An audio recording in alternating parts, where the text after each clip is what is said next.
Subscribe કરો એ high news India ચેનલને, પછી યુટ્યુબ એપ પર બેલ આઇકોનનું બટન દબાવો અને નિહાળો એ હાઈ ન્યૂઝ ઇન્ડિયા ચેનલ.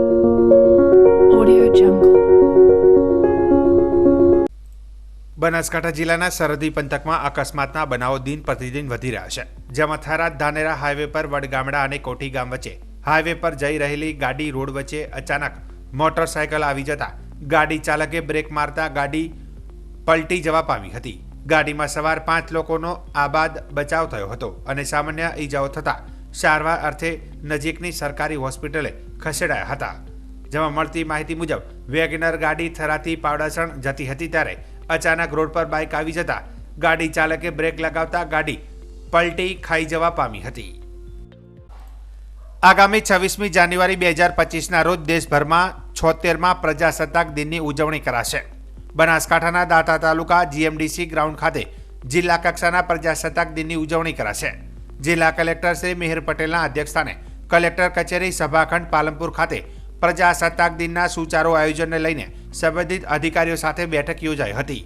આ બેઠકમાં જિલ્લા કલેક્ટર મિહિર પટેલે જણાવ્યું હતું કે જિલ્લામાં પ્રજાસત્તાક દિવસ કાર્યક્રમની ગરિમાભેર ઉજવણી થાય તે માટે તમામ તૈયારીઓ કરવામાં આવશે, જેમાં શિક્ષણ, આરોગ્ય, વન વિભાગ, ડિઝાસ્ટર ટ્રાઇબલ, ડીઆરડીએ, આઈસીડીએસ વગેરે વિભાગો દ્વારા ટેબ્લો રજૂ કરશે.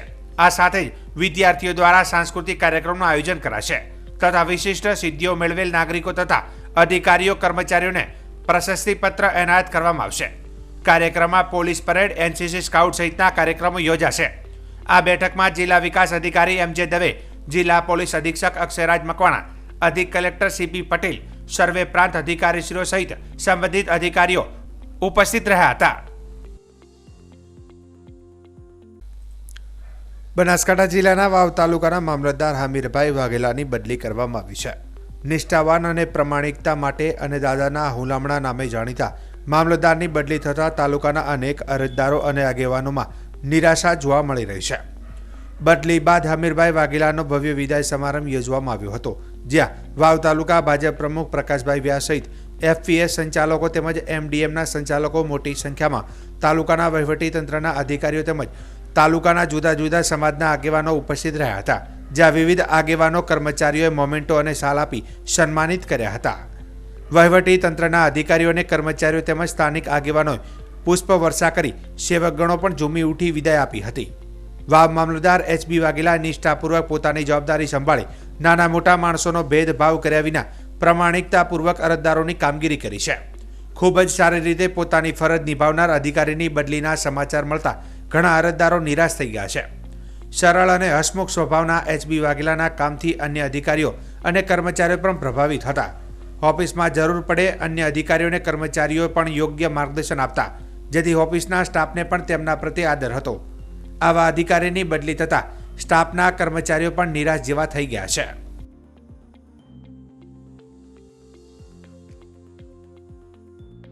અખિલ ભારતીય વિદ્યાર્થી પરિષદે વિદ્યાર્થી હિત અને રાષ્ટ્રહિત માટે કાર્ય કરતું વિશ્વનું સૌથી મોટું વિદ્યાર્થી સંગઠન છે, જેના દ્વારા રાષ્ટ્રહિતના તેમજ વિદ્યાર્થીઓના હિતના કાર્યક્રમો યોજવામાં આવતા હોય છે, તેમજ વિદ્યાર્થીઓના પ્રશ્નોના નિરાકરણ માટે આંદોલન પણ કરવામાં આવતા હોય છે.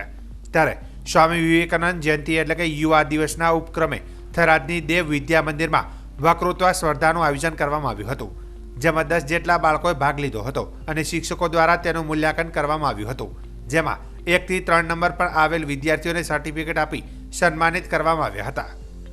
આ કાર્યક્રમમાં એબીવીપીના ભાગ સંયોજક અને પ્રદેશ કારોબારી સદસ્ય રાજેશભાઈ જોશી નાનોલ, નગર મંત્રી વિશાલપુરી ગોસ્વામી, નગર સહમંત્રી બકીમભાઈ દવે, કોષાધ્યક્ષ અરવિંદભાઈ પુરોહિત, કાર્યક્રમ ઇન્ચાર્જ ભવનસિંહ સોઢા સહિત એબીવીપીના કાર્યકર્તાઓ હાજર રહ્યા હતા. તેમાં શાળાના નિયામક રમેશભાઈ પટેલ સહિત સ્ટાફ હાજર રહ્યો હતો અને ખૂબ જ સારી રીતે બાળકોએ સ્વામી વિવેકાનંદના જીવન પર વક્તૃત્વ રજૂ કર્યું હતું.